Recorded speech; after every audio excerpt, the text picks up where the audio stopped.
Госпоѓа Клинчарова, од името на претениците за опозицијата, јас ќе ви поставам во суштина две прашања. Ние и на ваше барање со вашата организација сме се сретнале заедно со сите колеги од пратеничките групи, ако добро памтам, сите пратенички групи биле присутни на тие средби. И во таа смисла јас ќе се осврнам на една работа која што вие постојано истакнувате, а тоа е дека самата гувернерка на Народната банка, за жал таа не остана да биде во наше присуство, но веројатно ние ќе ги пуштиме стенограмите, а таа може и да следи оваа расправа, бидејќи може би имал и други побитни работи место да биде со нас во продолжението на работата на комисијата. Има дадена изјава во 5-ти месец во кој што се повикува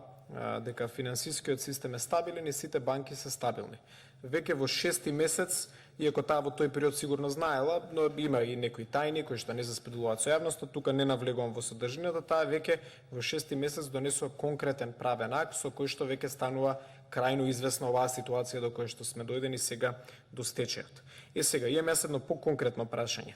Дали во вашето здружение има штедни влогови кои што се донесени банката по тој 36.2020 година? Ќе ми одговорите на тоа прашање, што значи веќе Народната банка тогаш знаела дека доаѓаме до стечајна постапка, но дали некој, бидејќи не знаел, некако јавност не се знае, или имате луѓе кои што и по тој рок донале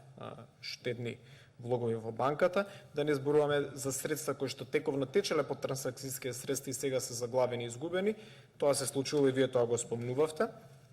И уште едно конкретно прашање, и заради тоа што сте познавач, но и заради тоа што природата на вашиот проблем како група граѓани сега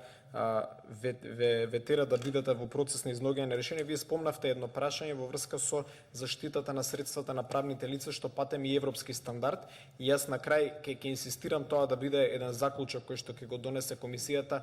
про футуро од гледна точка на заштитата на штедните влогови и на правните лица како европски стандард кој што треба да го примениме во нашиот правен систем, но исто така повикувајќи се и на вашата стручност која што ја спомнавте, но и на проблемот со кој што да чуете, дали имате и некој друг конкретен предлог. Ни спомна гувернерката дека таа ќе ни пушти предлози во писмена форма за што мисли дека треба да се промени во законодавството, но дали и вие имате, и доколку немате време денес да ни одговорите, би очекувале и ваши конкретни предлоги од гледна точка на тоа што е наша крајна цел, бидејќи оваа комисија на крајот на денот не е суд, но ние можеме да донесеме промени на законски норми кои што ќе превенираат вакво нешто повторно да се случи. Ви благодарам.